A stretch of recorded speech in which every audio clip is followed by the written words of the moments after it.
সকালবেলা প্রতিটা পাখি না খেয়ে বের হয়ে যায়। একটা পাখির পেটের ভেতরে কোনো দানা পানি নাই, কিন্তু আল্লাহর উপর তাওয়াক্কুল করে পাখিগুলো যখন বের হয়ে যায়, বিকেল বেলা পেট ভর্তি করে, উদর ভর্তি করে, আবার পাখির নিরে পাখিগুলোরে ফিরিয়ে দেয় কে? পাখিগুলোকে আমাদের মতো খাবার জমা করে রাখতে পারে? আমরা তো 7 দিনের বাজার একবারে করে ফ্রিজে রাখি। পাখিদের ফ্রিজ আছে না? আছে। আমাদের অতিরিক্ত টাকা হলে আমরা ব্যাংকে ব্যালেন্স করে রাখতে পারি, অ্যাকাউন্ট করে রাখতে পারি। পাখিরাও তো অ্যাকাউন্ট করে রাখে না? না, প্রতিদিন না খেয়ে বের হয়। কালকে ওই পাখিটা কি খাবে, কোন জায়গা থেকে তার রিজিকের ব্যবস্থা হবে, আল্লাহ ছাড়া কেউ জানে। এটার নাম তাওয়াক্কুল। এটার নাম কি? আমাদের সাধ্যের, আমাদের ক্যাপাসিটি, আমাদের ক্যাপাবিলিটির সবটুকু করে আমরা তাওয়াক্কুল করি একজনের উপর। চিল্লায় বলেন তিনি কে? এজন্য ইসলাম আমাদেরকে শিখায়, সালাত যখন শেষ, বের হয়ে যাও, কাজে নেমে পড়ো। কাজে কোনো লজ্জা নাই, পরিশ্রমে কোনো লজ্জা আছে? যিনি রিক্সা চালায় এতে তার কোনো লজ্জা আছে? দিনমজুর, কুলি, ঠেলা গাড়ি চালায়, ছোট্ট ব্যবসা করে, এতে কোনো লজ্জা আছে? লজ্জা নাই। খেয়াল রাখবেন, লজ্জা হচ্ছে অলসতায়। লজ্জা কিসে? বিষ্ণু ঈসা ইসলাম বলেছেন, মা আকালা আহাদুন তুআমান কাত্তু খায়রুম মিন আইয়াকুলা মিন আমালি ইয়াদি। নিজ হাতে উপার্জিত খাবারের চেয়ে, অর্থের চেয়ে শ্রেষ্ঠ খাবার পৃথিবীর কোন মানুষ কোনদিন ভক্ষণ করে নাই। চিল্লায় কোন সুবহানাল্লাহ। শ্রেষ্ঠতম খাবার নিজ হাতে উপার্জিত খাবার। ঘাম জড়িয়ে যে অর্থ উপার্জন করা হয়, যে ইনকাম করা হয়, এটা হালাল। আর হালাল খেয়ে দোয়া করলে কবুল করে কে? এজন্য খেটে খাওয়া মানুষ, শ্রমজীবী মানুষ আর মেহনতি মানুষদেরকে বিশ্বনবী খুব ভালোবাসতেন। তারা বিশ্বনবীর বন্ধু, আর বিশ্বনবী ছিল তাদের বন্ধু। সুবহানাল্লাহ পড়েন। এত ভালোবাসতেন বিশ্বনবী খেটে খাওয়ার মেহনতি মানুষদেরকে। সব সময় বিষ্ণু ইসলাম তাদের জন্য দোয়া করতেন। এজন্য যারা খেটে খায় তারা কপালওয়ালা, তারা মুস্তাজাবুদ দাওয়া। তারা কি? মুস্তাজাবুদ দাওয়া মানে এমন ব্যক্তি, যে ব্যক্তি দোয়া করতে দেরি হয় কিন্তু দোয়া কবুল হতে দেরি হয় না। আপনারা এখানে ব্যবসা করেন কে কে? দেখি তো, হাত তোলেন তো। ব্যবসা, মাশাআল্লাহ, অনেক ব্যবসায়ী আছে তো দেখি। আচ্ছা, হাত নামান। চাকরি করেন কে কে? চাকরিও তো অনেক করে দেখি, হাত নামান। প্রবাসী, ছুটিতে দেশে আসছেন? হুজুর আমি আছি। কই? আপনি দেখতে আসছেন? মাশাআল্লাহ। কোন দেশে থাকেন? সৌদি আরব। আলহামদুলিল্লাহ। সৌদিতে ভালো লাগে নাকি সৌদি স্বপ্নের দেশ, খাটতে খাটতে জীবন শেষ? ইনশাআল্লাহ। আচ্ছা, ইউনিভার্সিটির স্টুডেন্ট আছো কারা কারা দেখি? মাশাআল্লাহ, হাত নামাও। ক্লাস 5 থেকে ইন্টারমিডিয়েট পর্যন্ত পড়াশোনা করতেছো, অথবা দাখিল আলিম পর্যন্ত, কারা কারা দেখি? মাশাআল্লাহ, হাত নামাও, হাত নামাও। একবারও যারা হাত তোলেন না, এবার তারা হাত তোলেন। আপনারা কি করেন? হ্যাঁ, বেকার। বাংলাদেশে চাকরির বাজার খুব মন্দা, ঠিক কিনা? বাংলাদেশ ইন্ডিয়াতে চাকরি পেতে অনেক কষ্ট। সামান্য একটা পদের জন্য যেখানে চেয়েছে ক্লাস 8 পাস, এখানে ডবল মাস্টার ডিগ্রি অ্যাপ্লাই করছে কয়েক লক্ষ। এজন্য আমাদেরকে উদ্যোক্তা হতে হবে। You have to be the entrepreneur. আমাদের উদ্যোক্তা দরকার, বেশি বেশি নতুন নতুন উদ্যোক্তা। নিজেই এমন আইডিয়া নিয়ে আসবে, যে আইডিয়া বিক্রি করে, দুর্দান্ত আইডিয়া দিয়ে তুমি পুরো দেশ কাঁপিয়ে দিতে পারো। পারা যাবে না ছেলেরা? আইডিয়ার অনেক দাম। You have to generate new ideas. নতুন নতুন আইডিয়া এনে মানুষ গোটা বিশ্বকে তাক লাগিয়ে দিচ্ছে। এই যে গত কয়েক বছর আগে কারের একটা রাইড চালু হয়েছে, নাম হয়েছে উবার। কি নাম? ঢাকায় যারা চলাফেরা করেন তারা হয়তো চড়েছেন। উবারের নাম শুনছেন না? এই উবার কোম্পানি কি করে জানেন? নিজেদের ব্যবসা নাই, পুঁজি নাই, পাত্তি নাই, অফিস নাই, কিচ্ছু নাই, কোটি কোটি টাকা হাতায় নিচ্ছে। Just idea, just they are generating new ideas. নতুন নতুন আইডিয়া দিয়ে গোটা বিশ্ব কাঁপিয়ে নিয়েছে একটা মোবাইল অ্যাপস এর মাধ্যমে। কিসের মাধ্যমে? Mobile apps. একটা কোম্পানি খুলেছে, গোটা বিশ্বের সব প্রাইভেট কারওয়ালারা ওইখানে রেজিস্ট্রেশন করে, আপনি মোবাইলে কোথায় যাবেন, কোথা যাবেন লিখবেন, গাড়ি আপনার বাড়ির সামনে এসে হাজির। তার একটা পার্সেন্টেজ ওই উবার কোম্পানি পায়। ইউনাইটেড স্টেটস অফ আমেরিকার একটা স্টেট আছে সান ফ্রান্সিসকো, ওইখান থেকে শুরু করছে। 775টা সিটিতে ওদের অপারেশন আছে। বাংলাদেশে ঢাকাতেও আছে। আমি মালয়েশিয়াতে থাকি, ওখানেও আছে, ওখানেও আমরা চড়ি। প্রায় 63টা দেশে ওদের কাজ বাজ আছে। গত বছরে 2018 সালে ওদের প্রফিট ছিল, রেভিনিউ ছিল 11.27 billion US dollar. 11.27 US billion dollar. Just they are selling their ideas. নতুন নতুন আইডিয়া দিয়ে গোটা বিশ্বকাপ আছে। এই উবার যখন চালু হলো, আমি তখন মালয়েশিয়ায় শুনলাম বাংলাদেশে নতুন আরেকটা বাইরে হয়েছে, পাঠাও। কি নাম? এটা বোধহয় সারা বাংলাদেশ ব্যাপী হয় নাই, 3টা জায়গায়, সিলেটে, চট্টগ্রামে আর ঢাকায়। এরা আরো চালাক। বাংলাদেশের ছেলেপেলেদের মাথায় চিকন চিকন অনেক বুদ্ধি। এরা ভাবলো এই উবার দিয়ে আমরা কত আগাবো, আমাদের গাড়ি আরো ছোট করতে হবে। এরা মোটরসাইকেল রাইড দেওয়া শুরু করছে। জ্যামের শহর ঢাকা, চিপা চাপা দিয়া এরা আপনারা নিয়ে জায়গা মতো পৌঁছায় দেবে। এরপরে কত কিছু বানাচ্ছে ছেলেপেলেরা, আমি তো এগুলো দেখে অবাক। রকমারি.com নাম শুনছো? বিক্রয়.com নাম শুনছো? ঘরে বসে বসে কোটি কোটি টাকা হাতিয়ে নিচ্ছে তারা। Just they are selling their ideas. যেহেতু আমাদের চাকরি কম, ওই চাকরির বাজারে আমরা লাইন দিতে চাই না। আমাদের মেধাকে খাটিয়ে খাটিয়ে আমরা নতুন তরুণ উদ্যোক্তা বানাতে চাই। চিল্লায় বলো ঠিক কিনা? উদ্যোক্তা যত বাড়বে ততই দেশের কল্যাণ হবে। মানুষ তাদের আইডিয়াকে কাজে লাগিয়ে গোটা বিশ্বকে তাক লাগিয়ে দিচ্ছে। আমরা আমাদের সমতল ভূমিতে চাষ করতে চাই না। মালয়েশিয়াতে একটা এলাকা আছে ক্যামেরুন হাইল্যান্ড, ওরা পাহাড়ের মধ্যে চাষাবাদ করে গোটা মালয়েশিয়ার খাদ্যদ্রব্যের অভাবকে মুক্ত করে দিয়েছে। পাহাড়ের মধ্যে ওখানে ফুলের বাগান, ক্যামেরুন হাইল্যান্ড প্রায় 6000 ফিট উঁচু, প্রচন্ড ঠান্ডা। এই ঠান্ডা পাহাড়ি হিল ট্রাক্স এরিয়াতে মালয়েশিয়ার এই ক্যামেরুন হাইল্যান্ড, ওখানে আছে ফুলের বাগান, আছে ফলের বাগান, আছে চায়ের বাগান, ওখানে মধুর চাষ হয়, ওখানে শাকসবজি চাষ হয়, ওখানে অনেক কিছু চাষাবাদ হয়। ওই ফলমূল শাকসবজি দিয়ে গোটা মালয়েশিয়ার 14টা স্টেটে যত শাক সবজি ফলমূল লাগবে ওরা আঞ্জাম দেয়। আর আমরা আমাদের সমতল ভূমিতে চাষ করতে চাই না। আমরা চাষাবাদকে খুব লজ্জা মনে করি, এটা ভুল আইডিয়া। আমাদের যে এলাকা যে জিনিসের জন্য বিখ্যাত ওইটাকে আমাদের ব্র্যান্ডিং করতে হবে। লক্ষ্মীপুর কিসের জন্য বিখ্যাত? নারিকেল সুপারি। নারিকেল সুপারি যে পৃথিবীর কত মানুষ, ইন্দোনেশিয়ান লোকেরা মুড়ির মতো খায় নারিকেল আর সুপারি। তো এইটারে আমাদের ব্র্যান্ডিং করতে হবে। এই দেশে যেটা আছে, যে এলাকা যে পণ্যের জন্য বিখ্যাত ওইটা আমাদের ব্র্যান্ডিং করতে হবে। আমাদের আদমজির জুট মিল বন্ধ না, ভাওয়ানি জুট মিল বন্ধ। আমাদের পাট শিল্পকে ধ্বংস করে দিয়ে ইন্ডিয়া এখন ওই কটনের পাঞ্জাবি বানায়, জুট কটনের পাঞ্জাবি। আছে না নাই? পুরো বাংলাদেশের মার্কেট এই জুট কটনের পাঞ্জাবি দিয়ে সয়লাভ। আমাদের বাংলাদেশের পাট দিয়ে যদি আমরা মিহি পাঞ্জাবি বানাতে পারতাম, গোটা বিশ্বকে, বিশ্ব বাজারকে আমরা দখল করে নিতে পারতাম, ঠিক কি না? এই জন্য আমাদেরকে নতুন নতুন আইডিয়া জেনারেট করতে হবে। চাকরির পিছনে বসে থাকলে চলবে না। আর আজান যদি হয়ে যায় ছুটে যাবো মসজিদে, আর নামাজ শেষ হলে আমরা আমাদের কাজের দিকে চলে যাবো। চিল্লায় বলেন ঠিক কিনা? যেটাই করবো আমরা ভালোভাবে করবো। আল্লাহ বলেছেন লিয়াবলুয়াকুম আইয়ুকুম আহসানু আমালা। আওয়াজ করে উত্তর দিতে হবে। জান্নাতে যেতে হলে 100তে কত নাম্বার পেতে হবে? হ্যাঁ, হয় নাই 51। কি নাম তোমার? হ্যাঁ, ফরহাদ। জান্নাতে যেতে হলে 100তে আমার দরকার 51। 100তে কত লাগবে? ফাআম্মা মান সাকুলাত মাওয়াজিনুহু ফাহুয়া ফি আইশাতির রাদিয়া। সেদিন মিজানের পাল্লা যার ভারী হয়ে যাবে সে আনন্দ উৎসবে থাকবে। তো মিজানের পাল্লা ভারী হওয়ার জন্য 100তে আমার কত পাওয়া লাগবে? কত পাওয়া লাগবে? 51 পেলেই হয়ে যাবে। এজন্য আল্লাহ বলছেন লিয়াবলুয়াকুম আইয়ুকুম আহসানু আমালা। যেটাই করবে ভালোভাবে করবে। আল্লাহ এটা পরীক্ষা করতে চান যে আমরা ভালোভাবে কে কতটুকু আমল করেছি। যারা আরবি বোঝেন আলেম ওলামা আপনারা জানেন, এখানে আল্লাহ বলেননি লিয়াবলুয়াকুম আইয়ুকুম আকসারু আমালা। আল্লাহ এটা দেখতে চান যে তোমাদের মধ্যে থেকে কে বেশি আমল করে। এটা বলছে আল্লাহ? বলে নাই। আল্লাহ বলেছে লিয়াবলুয়াকুম আইয়ুকুম আহসানু আমালা, যে ভালো করে করে। এজন্য আমরা যাই করি না কেন কি করে করব? আওয়াজ করে বলতে হবে। কেমন করে করব? যে কোনো কাজ করো না ভাই, যে কোনো কাজ করো তা যেন হয় সবার চেয়ে সবচেয়ে সুন্দর। পড়েন, যে কোনো কাজ করো না ভাই, যে কোনো কাজ করো তা যেন হয় সবার চেয়ে সবচেয়ে সুন্দর। পড়েন, যে কোনো কাজ করো না ভাই, যে কোনো কাজ করো তা যেন হয় সবার চেয়ে সবচেয়ে সুন্দর। হোক না সেটা পড়া লেখা, রঙের ভাষায় ছবি আঁকা। পড়েন, হোক না সেটা পড়া লেখা, রঙের ভাষায় ছবি আঁকা, হোক না সেটা সামান্য কাজ কিংবা মহত্তর, তা যেন হয় সবার চেয়ে সবচেয়ে সুন্দর। যে কোনো কাজ করো না ভাই, যে কোনো কাজ করো তা যেন হয় সবার চেয়ে সবচেয়ে সুন্দর। চিৎকার করে বলেন ঠিক কিনা? আমরা যেটাই করি না কেন ওইটা ভালো করে করার দরকার আছে না নাই? এজন্য কাজে আর শ্রমে কোনো লজ্জা নাই। লজ্জা হচ্ছে অলসতায়। লজ্জা কিসে? অলসতায়। বিষ্ণু ইসা ইসলামের কাছে এক সাহাবী এসে বলল, ইয়া রাসূলুল্লাহ আ'তিনি শাইআন, আপনি আমাকে কিছু দান করেন, আমার কিছুই নাই। বিষ্ণু বললেন, তোমার কিছু নাই? সাহাবী বললেন, ইয়া রাসূলুল্লাহ ঘরে আমার শুধু 2টি জিনিস আছে। কয়টা? চিল্লায় বলেন কয়টা? এক হচ্ছে একটা জামা, 2 হচ্ছে পানি খাওয়ার একটা জগ। বিষ্ণু বললেন, এই 2টাই নিয়ে আসো।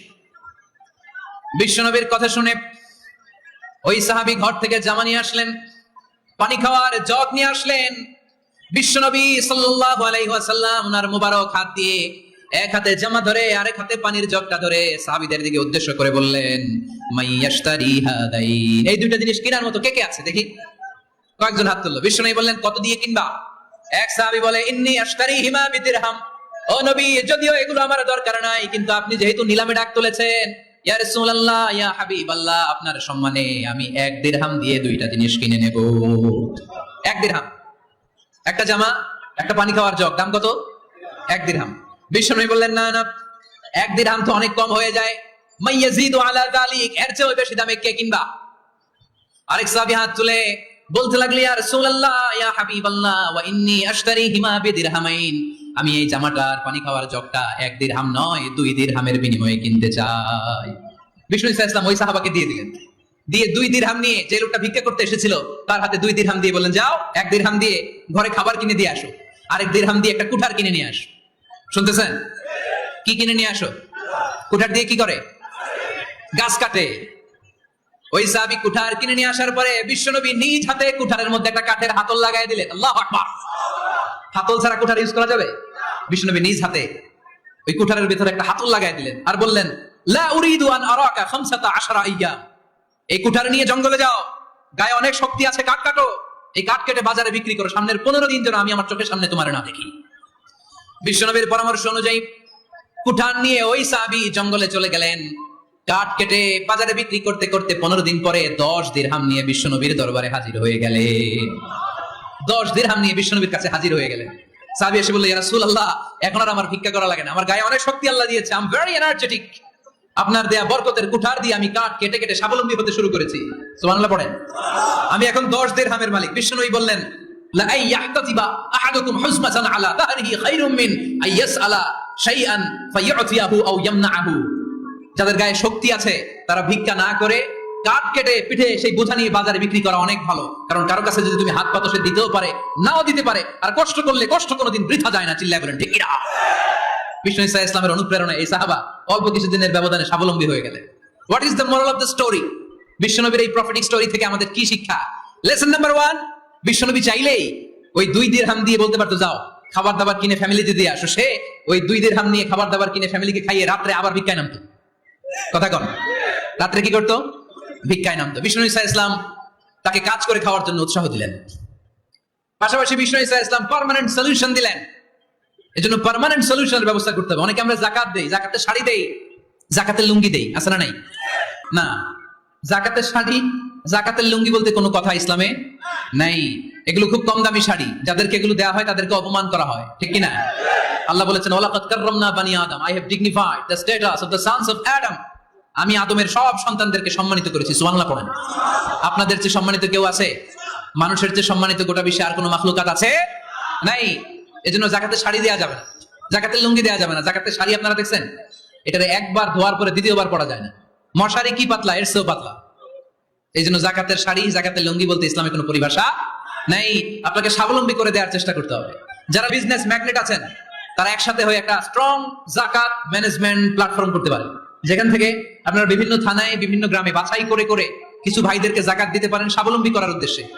যেই ফ্যামিলিকে আছে, কি নাম এটা? পল্লী উন্নয়ন ক্লাব। মাশাআল্লাহ, জাকাত ফান্ড দিয়ে বিদেশে লোক পাঠায়। এর চেয়ে সুন্দর পদ্ধতিতে জাকাত বিতরণ আর হতে পারে? যেই লোকটাকে, যেই ছেলেটাকে বিদেশে পাঠানো হয়েছে, ওই ফ্যামিলিটা আর কোনোদিন জাকাতের শাড়ি নেওয়ার জন্য লাইনে দাঁড়াবে? যেই ছেলেটাকে ওনারা অস্ট্রেলিয়ান গাভী কিনে দিছে, দুধ বিক্রি করে যেই ফ্যামিলিটা স্বাবলম্বী হতে শুরু করেছে, তারা আর কোনোদিন জাকাতের লাইনে যেয়ে দাঁড়াবে না। এজন্য জাকাত দিতে হবে স্বাবলম্বী করার জন্য। ইসলাম আমাদেরকে এটাই শিখিয়েছে, কাজ করে খেতে হবে। কাজে লজ্জা নেই, লজ্জা হচ্ছে অলসতায়। লজ্জা কিসে? আজকের আলোচনা থেকে এটা মুখস্থ করে নিতে হবে। কাজে লজ্জা নেই, ইয়াংস্টারেরা। শ্রমে লজ্জা নেই, পরিশ্রমে লজ্জা নেই, লজ্জা অলসতায়। লজ্জা কিসে? আরো জোরে। নবীরা কি এমনি এমনি বসে বসে খাইছে? কঠিন পরিস্থিতিতেও নবীরা পরিশ্রম করে উপার্জন করা লেগেছে, ঠিক কিনা? সাইয়েদনা মারিয়াম আলাইহিস সালাম, যার নামে আল্লাহ তাআলা কোরআনে একটা সূরা দিলেন, উনি পৃথিবীতে এমন একজন মহিয়সী নারী, যেই নারীর গর্ভে, যেই নারীর পেটের ভেতরে স্বামীর স্পর্শ ছাড়া সন্তান দিয়েছে কে? সাইয়েদনা ঈসা আলাইহিস সালাম পেটে আসলেন, মারিয়াম আলাইহিস সালাম লজ্জা পেলেন। হায় হায়, কেমন করে এলাকাবাসীদের কাছে আমি আমার মুখ দেখাবো? বিয়ে করি নাই, স্বামী নাই, বিয়ে হয় নাই, স্বামী নাই, কিন্তু পেটে সন্তান চলে এসেছে। হায় হায়, এলাকায় কেমনে মুখ দেখাবো? লজ্জায় পড়ে মারিয়াম আলাইহিস সালাম এলাকা থেকে চলে গেলেন। কি অবাক করে কাণ্ড! বাচ্চা ভূমিষ্ঠ হওয়ার জন্য, বড় হওয়ার জন্য 6 মাস 7 মাস লাগে নাই, পেটে বাচ্চা আসার সাথে সাথে বাচ্চাটাকে বড় করে দিয়েছে কে? সাইয়েদাতুনা মারিয়াম আলাইহিস সালাম এবার বসে বললেন, বুঝতে আরম্ভ করলেন প্রেগন্যান্সির পেইন উঠেছে। হঠাৎ করে পেট থেকে বাচ্চা ভূমিষ্ঠ হয়ে যাওয়ার পরে উনি কাঁপতে আরম্ভ করলেন। ক্ষুধার চোটে, খাবার কিছু নাই, সামনে ঝর্ণা, উপরে একটা খেজুর গাছ। সাইয়েদনা ঈসা আলাইহিস সালামকে কোলে নিয়ে মনে মনে ভাবে, হায় রে, কেউ যদি একটু খেজুর পেড়ে দিত, এই ক্ষুধার মুহূর্তে আমি খেজুর খেয়ে পেটের ক্ষুধা নিবারণ করতাম। রব্বুল আলামিন মারিয়ামকে উদ্দেশ্য করে আয়াত নাযিল করে দিলেন, ওয়া হুজ্জি ইলাইকি বিজিযিন নাখলাতি তুসাকিত আলাইকি রতাবান জানিয়া। কুরআন সাক্ষী। হুজ্জি ইলাইকি বিজিযিন নাখলা, এর মানে হচ্ছে মারিয়াম, কেউ পেড়ে দিবে না, একটু কষ্ট করে হাতটা উঁচু করে খেজুরের ডালা ধরে ঝাঁকুনি মারো, কষ্ট সে কাঁচা পাকা খেজুর নিচের দিকে পড়বে, তারপর তুমি তুলে খাবে। সুবহানাল্লাহ পড়ে। আল্লাহ চাইলে অটোমেটিক্যালি কারামাত হিসেবে খেজুরগুলো নিচে ফেলতে পারতেন না? কথা কোন? খেজুরগুলো অটোমেটিক্যালি নিচের দিকে পড়ছে? পড়ে নাই। আল্লাহ শিক্ষা দিয়েছে, যেই পরিস্থিতিতে থাকো না কেন, তোমাকে শ্রম ব্যয় করে, কষ্ট করে তোমার উপার্জন করতে হবে, রিজিকের বন্দোবস্ত করতে হবে। চিল্লায় বলেন ঠিক কিনা? ইসলাম আমাদেরকে এটাই শিখিয়েছে, কাজে লজ্জা নাই।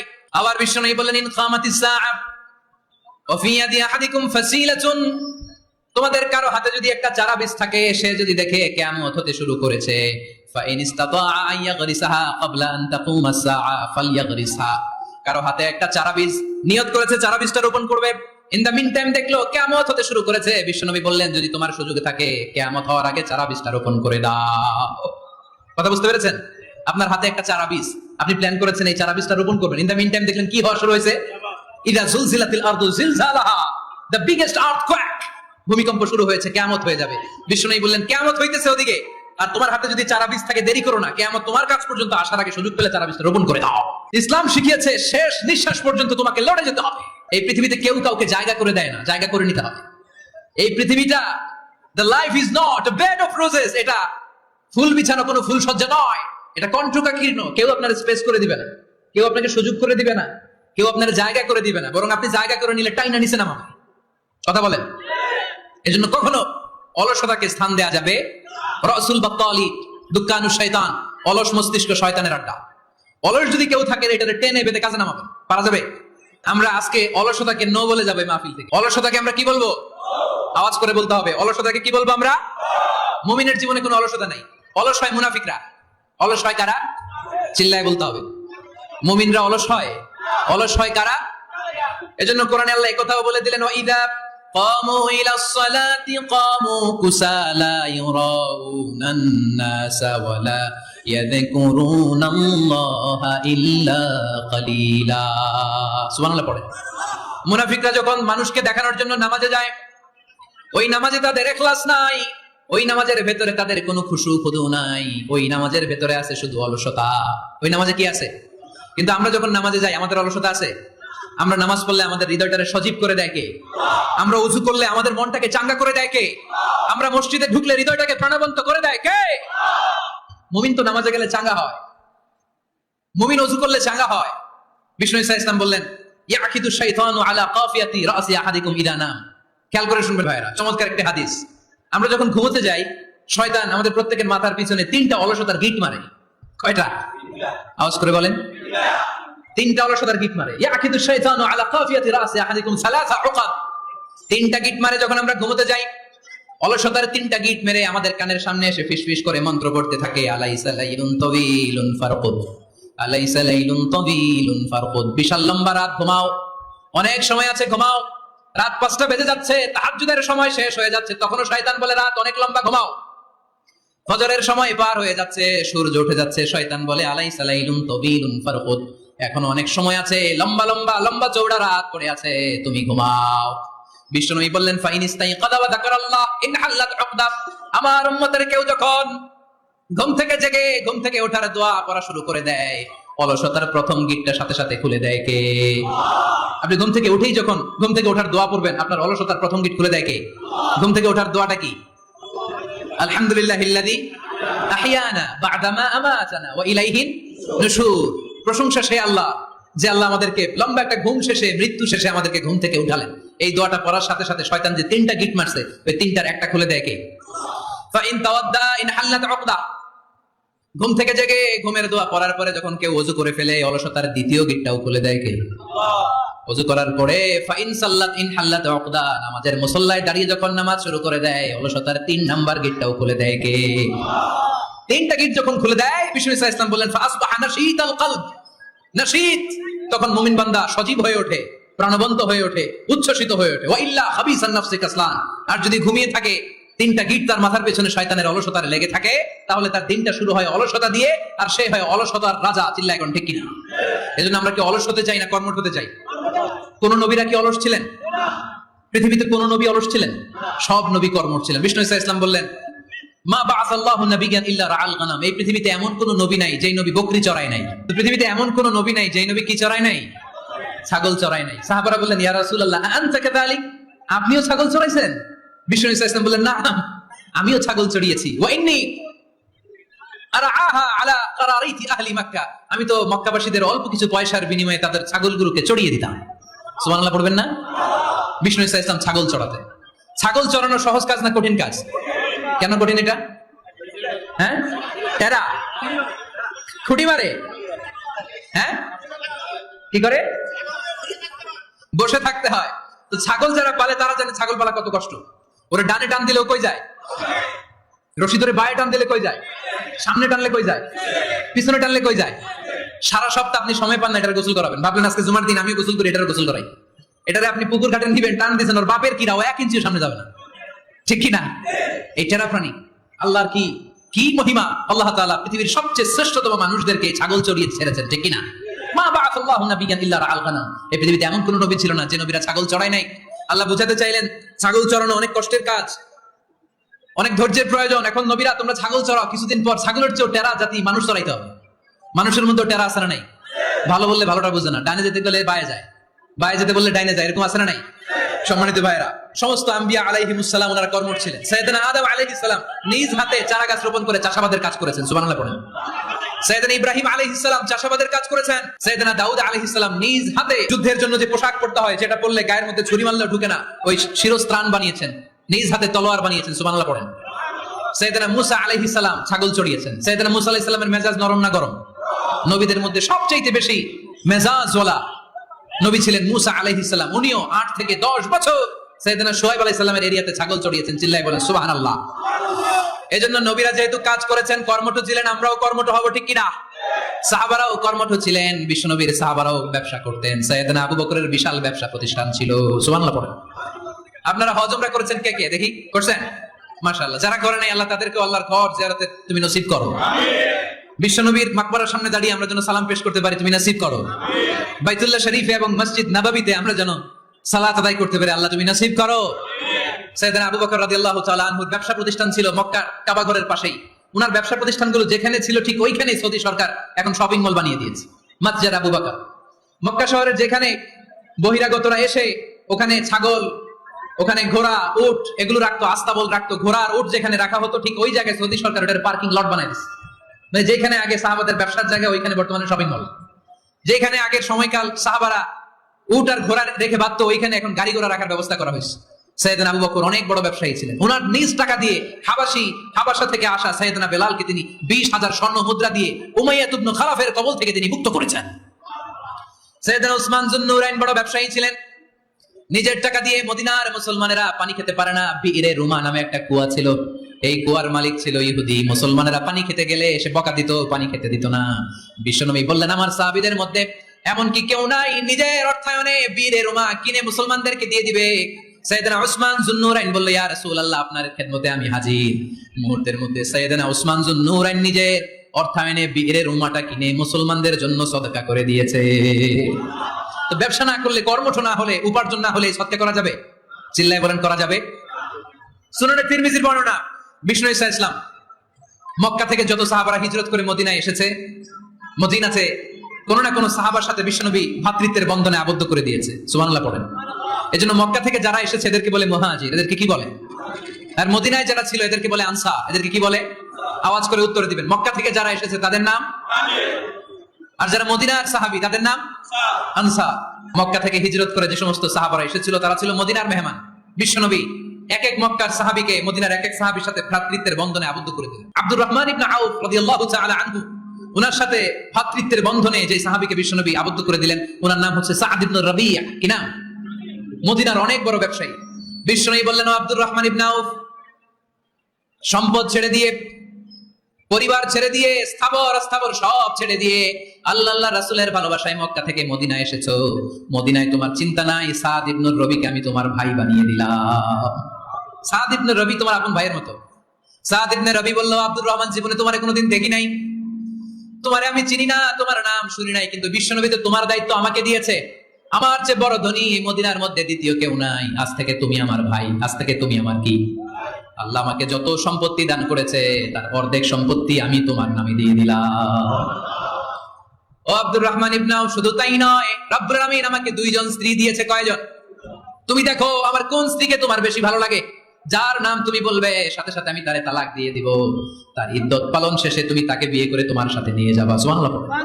কারণ বিশ্বনবী তোমার দায়িত্ব আমার কাছে দিয়েছে, তুমি আমার ভাই, আমি মদিনার সবচেয়ে বড় ধনী, আমার অর্ধেক সম্পদ আমি তোমারে দিয়ে দিব। আমার 2 স্ত্রীর 1 স্ত্রীকে তোমারে দিয়ে দিব। সাইয়েদনা আব্দুর রহমান ইবনে আউফ এই কথা শুনে অবাক হলেন।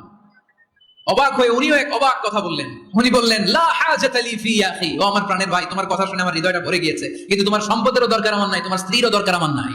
বারাকাল্লাহু ফি মালিক ওয়া লি আহলিক, আল্লাহ তোমার মালেও বরকত দেখ, তোমার সম্পদেও বরকত দেখ, তুমি শুধু একটু কষ্ট করবা। কি কষ্ট? দুল্লানি আলা সুক, show me the way to the market. তুমি মদিনায় কোনো মার্কেট আছে কিনা, শপিং মল আছে কিনা, ব্যবসা প্রতিষ্ঠান আছে কিনা আমারে দেখায় দাও। সুবহানাল্লাহ পড়ো। আমরা হইলে কি করতাম? একজন যদি বলা হয়, ভাই আপনি এখন থেকে ভাই আমার অর্ধেক সম্পদ আপনারা দিয়ে দেবে, কি করবে? পায়ের উপর পা তুলে খাবে আর বলবে, কি আনন্দ আকাশে বাতাসে, ঠিক কিনা?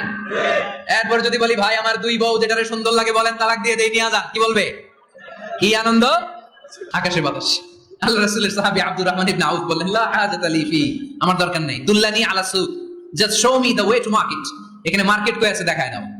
অবাক হয়ে গেলেন সাদ বিন রাবি, বললেন, ও আব্দুর রহমান ইবনে আউফ, ঠিক আছে তুমি যদি নিতে না চাও তোমারে আমি জোর জবরদস্তি করব না। শুনে রাখো, মদিনাতে ইহুদিদের কয়নুকার একটা বাজার আছে। এই কথা বলার সাথে সাথে আব্দুর রহমান ইবনে আউফ চলে গেলেন। এর পরের দিন অল্প কিছু পনির আর ঘি দিয়ে ব্যবসা শুরু করলেন।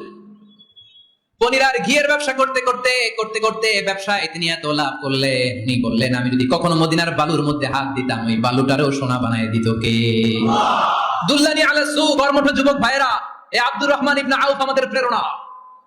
উনি অন্যের ঘাড়ে পাড়া দিয়ে খেতে চায় নাই, আরেকজনের উপর ডিপেন্ডেন্ট বা নির্ভরশীল হতে চায় নাই। তিনি স্বাবলম্বী হওয়ার শিক্ষা, লেসন কিয়ামত পর্যন্ত গোটা বিশ্বের যুবকদের জন্য রেখে গিয়েছে। চিল্লায় বলো ঠিক কিনা? দুল্লানি আলা সুক, show me the way to market. Market কোথায় দেখাও। পনির আর ঘি নিয়ে ব্যবসা করতে করতে কয়েক মাসের ব্যবধানে ইতিহাস সাক্ষী সাইয়েদনা আব্দুর রহমান ইবনে আউফ মদিনার বিশাল বড় বিজনেস ম্যাগনেটে পরিণত হয়ে গেলেন। চিল্লায় পড়েন আল্লাহু আকবার। এজন্য ব্যবসার ভিতরে বরকত ঢুকিয়ে দিয়েছে কে? বিষ্ণু বললেন, আত-তাজিরা সাদুকাল আমিন মা'আন নাবিয়্যিন ওয়াস সিদ্দীকিন ওয়াশ শুহাদা'i ওয়াস সালিহিন। আমানতদার ব্যবসায়ী তারা সাধারণ কোনো মানুষ নয়, কিয়ামতের দিন নবীদের সাথে হাসর হয়ে যাবে। আপনারা যারা ব্যবসা করেন, এটা সাধারণ বিষয় নয়। বিষ্ণু ইসলাম নিজেও ব্যবসায়ী ছিলেন। ওনার জীবনের প্রথমে তিনি খাদিজা রাদিয়াল্লাহু তাআলা আনহার ব্যবসার স্টাফ হয়ে কাজ শুরু করেছেন, এরপর নিজে ব্যবসা শুরু করেছেন। এরপরে খাদিজাতুল কুবরা রাদিয়াল্লাহু তাআলা আনহা সব সম্পত্তি বিয়ের পরে বিশ্বনবীর পায়ের সামনে ঢেলে দিয়েছেন। বললেন, ইয়া রাসূলুল্লাহ, এই সম্পদ আমি আপনাকে দিয়ে দিলাম, আপনি ইচ্ছামতো দিনের প্রয়োজনে খরচ করেন। সুবহানাল্লাহ পড়েন। এজন্য বিষ্ণু ইসলাম আমাদের জন্য উপমা, আব্দুর রহমান ইবনে আউফ আমাদের জন্য উপমা। যারা ব্যবসা করেন তারা বিষ্ণু ইসলামের সুন্নাহ পালন করছেন। আত-তাজির আস-সাদুক আল-আমিন। বিষ্ণু বললেন, সত্যবাদী আমানতদার ব্যবসায়ী, যে ব্যবসা করতে যে মিথ্যা কথা বলে না। অনেক ব্যবসায়ীরা আছে পণ্য চালানোর জন্য মিথ্যা কথা বলে আর কসম কাটে, আছে না নাই? এমনটা করা যাবে? সকালবেলা স্ত্রীরে বলে, এই গরুগুলা বিক্রি করবো, তুই একটা দাম কত কমো? স্ত্রীরে শিখাই দিচ্ছে, এই গরুর দাম তুই 40,000। তো বউ বলে, ঠিক আছে দাম কইলাম 40,000। তো এরপরে বাজারে যখন গরু বিক্রি করতে যায়, একজন যখন বলে যে ভাই এটা 30,000 টাকা দিয়ে কিনবো, ভাই আল্লাহর কসম সকালে একজন 40,000 দাম কইছে, আমি দেইনি। আছে না নাই? কৌশল করে গৌরে শিখাইছে, সকালে তুই দাম তো 40,000। তো বাজারে যায়, সকালে একজন দাম করছে, দাম করে কইছে 40,000 দেইনি, আপনার 30,000 কেমনে দেই? এরকম ডাকাইত আছে না নাই? আরে নাই, আমি কই নাই, এরা কই আছে। সম্মানিত ভাইরা, এজন্য আজকের মাহফিল থেকে আমরা যেটা শিখলাম সেটা হচ্ছে, পরিশ্রমে কোনো লজ্জা আছে? আমরা কাজ করে খাবো, ঠিক কিনা? Never underestimate any job. যুবক ভাইরা শুনতেছ? এরকম আওয়াজ করতে হবে, কান খাড়া করে শুনো। Never underestimate any job. কোন চাকরিকে ছোট করে দেখা যাবে না। Whether it's small or big, you don't care. এটা কেয়ার করা যাবে না। ছোট্ট চাকরি পাইলে ঢুকে যাবা, বড় অফার আসলে পরে ঢুকবা। এটা ছোট কাজ, এটা হোটেলের ওয়েটার, এটা ছোট্ট স্টাফ, এটা কেরানি না। কাজ কাজই, কাজের মধ্যে কোনো ছোট বড় নাই। খেটে খাওয়া মানুষকে বিশ্বনবী অনেক সম্মান করতেন। বিষ্ণু ইসলাম খেটে খাওয়া মানুষদেরকে এত ভালোবাসতেন, বিদায় হজের মতো এত গুরুত্বপূর্ণ ভাষণও এই মেহনতি মানুষদের কথা বাদ যায়নি। সুবহানাল্লাহ বলবেন না? দিনটা ছিল জুমাবার। বিষ্ণু ইসলাম আরাফাতের ময়দানে দাঁড়িয়ে ঐতিহাসিক একটা ভাষণ দিলেন। এই ভাষণের নাম হলো বিদায় হজের ভাষণ। এই বিদায় হজের ভাষণেও খেটে খাওয়া মানুষের কথা বিশ্বনবী বাদ দেয় নাই। বিশ্বনবী বলেছেন, আরিক্কাকুম, খবরদার অধীনস্থ কর্মচারীদের সাথে খারাপ আচরণ করো না। আতঈমুহুম মিম্মা তাকুলুন ওয়াকসুহুম মিম্মা তালবিসুন।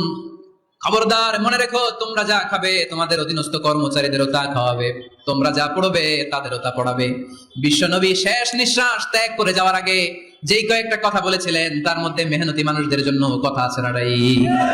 বিষ্ণু ইসলাম যখন শেষ নিঃশ্বাস ত্যাগ করবেন তিনি বলেছিলেন, আসসালাত আসসালাত, উম্মতেরা নামাজ নামাজ নামাজ ছেড়ে দিও না। নামাজ তরক করো না, নামাজ কাজা করো না। আর বলেছিলেন ওমা মালাকাত আইমানুকুম, অধীনস্থ কর্মচারীদের সাথে খবরদার খারাপ আচরণ করো না। যারা কর্মচারীদের সাথে খারাপ আচরণ করে, যারা মানুষের কাছ থেকে শ্রম নিয়ে কাজ করিয়ে টাকা দেয় না, কিয়ামতের দিন তাদের বিরুদ্ধে মামলা দায়ের করবে কে? কে করবে? হাদিসে কুদসি সাক্ষী বিষ্ণু ইসা ইসলাম বলেন, আল্লাহ তাআলা ফরমান, আনা খাসমুহুম সালাসাতুন আনা খাসমুহুম ইয়াউমাল কিয়ামা। তিন শ্রেণীর ব্যক্তির বিরুদ্ধে আল্লাহ বলেন আমি নিজেই কিয়ামতের দিন মামলা দায়ের করব। I will be against them in the day of judgment. Three categories of people I will be against them in the day of judgment. তিন শ্রেণীর লোক কিয়ামতের দিন তারা ছাড় পাবে না। আল্লাহ বলেন আমি নিজেই তাদের বিরুদ্ধে মামলা দায়ের করব। এর মধ্যে এক শ্রেণীর লোক হচ্ছে রাজুলুন ইস্তাআজারা জিরান ফাস্তাউফা মিনহু ওয়া লাম ইয়াতি আজরা। একজন শ্রমিক ভাড়া করে তার কাছ থেকে কাজ নিয়েছে কিন্তু তার পারিশ্রমিক আদায় করে নাই। এরকম আছে না নাই? দাপট দেখায়, দাপট দেখায় ইউনিভার্সিটির ক্যান্টিন গুলোতে। ইউনিভার্সিটির ক্যান্টিনে যে খায় মাগার বিল দেয় না, এরকম টাকায় আছে না নাই? চায়ের দোকানে চা খায় পরে দিন বিল দেয় না, আছে না নাই? দোকানে যে পণ্য কিনে বিল দেয় না, পরে দিন, আছে না নাই? কিয়ামতের দিন আল্লাহ তোর এই মাস্তানি ছুটাবে, চিল্লা এখন ঠিক কিনা? আনা খাসমুহুম, আমি নিজেই তাদের বিরুদ্ধে মামলা দায়ের করব। কথাটা কার?